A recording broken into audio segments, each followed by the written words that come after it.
ಅಂತೇಳಿ ನಮ್ಗೆ ಹೋಗಂತೇಳಿ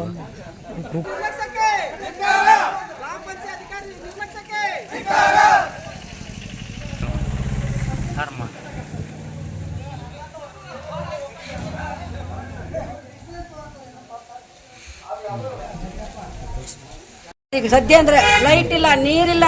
ನಮ್ ಓಣ್ಯಾಗಂತೂ ಎಲ್ಲಿ ಬೇಕಾದ್ರೆ ತೆಗ್ ಬಿದ್ದಾವ್, ಮಕ್ಳು ಮರಿ ಬೀಳಾಕತ್ತಾವ್, ಗಟಾರ್ ಇಲ್ಲ.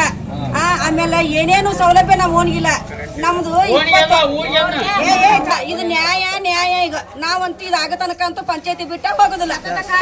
8 ವರ್ಷ ಆತ, 20 ವರ್ಷ ಆತ. ನಮ್ಮ ಊರು ಬೆಳೆದ ಕೆಳಗಿನ ಪ್ಲಾಟ್ ಒಂದೇನು ಸೌಲಭ್ಯ ಇಲ್ಲ ನಮಗ. ಮರೆಗುಡಿ ಒಂಡ್ರಿದು 8 ವರ್ಷ 8 ವರ್ಷ ನೀರಿಲ್ಲ, ಕರೆಂಟ್ ಅಂತೂ 4-5 ತಿಂಗಳಿಲ್ಲ. ಮಕ್ಕಳು ಮರಿ ಬಿದ್ದಾವ. ಈಗ ಅವ್ರು ಸಾಕ್ಷಿ ಬೇಕಾದ್ರೆ ಮಕ್ಕಳು ತಂದು ಮುಂದಿಡ್ತೇವೆ ಟಿವಿ ಲೈನ್ಯಾಗ.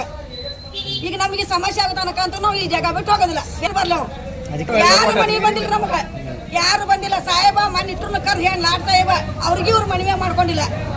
ಇವ್ರು ಪಂಚಾಯತ್ ಲೆಟರ್ ಕೊಡಕ್ ಬಂದ್ರೆ ನಕಲಿ ಮಾಡಿ ಕಳಿಸ್ತಾರ ನಮಗ. ಯಾಕಂದ್ರೆ ನಾವು ತಂದಲ್ಲಿ ಆರಿಸ್ ತಂದಲ್ಲಿ ಬಂದಾರಿಲ್ಲ ಇವ್ರಿಗೆ ಹೆಂಗ ಸಿಕ್ಕೈತಿಲ್ಲ ಕುರ್ಚಿ ಅವ್ರಿಗೆ. ನಮಗಂತೂ ಆಗೋದಿಲ್ಲ ನೋಡ್ರಿ. ನಾವ್ ಇಷ್ಟು ಸಬ್ಬಗ ಹಿಂಗ ಯಾರು ಮಾಡಿಲ್ಲ. ನಮ್ ಅಧಿಕಾರ ತಗೊಂಡೇ ನಮ್ಗೆ ಏನಿಲ್ಲ ಹೋ ಮಾಡ್ತೇವೆ ಕಳಿಸ್ತೇವಿ ಅಷ್ಟೇ. ಸಮಾಧಾನ ಮಾಡಿ ಕಳಿಸ್ತಾರ. ನಾಳೆ ಮಕ್ಕಳು ಮಾಡಿ ಏನ್ರ ಆಗೇತಾರ ಈ ಪಂಚಾಯತ್ರಿಗೆ ಸಂಬಂಧ. ಇವತ್ತ ನಾವು ಎಲ್ಲಾ ಕೊಟ್ಟ ಅರ್ಜಿ ಗಂಡಸೂರು ಕರುದು ಸಾಕಾತ. ನಮಗ ಸುಮ್ಮನೆ ಬಿಟ್ಟಿದ್ರೆ ಈ ಗಂಡಸೂರು ಬಂದಾರ ಹಂಗಸೂರು ಬಂದಾರ ಏನ್ ತೀರ್ಮಾನ ತಗೋತಾರ ತಗೊಳ್ಳೇವು. ನಮ್ಮ ಹೆಸರು ಕಲ್ಲವ್ವ ಈರಪ್ಪ ಕುಂಕೂರು.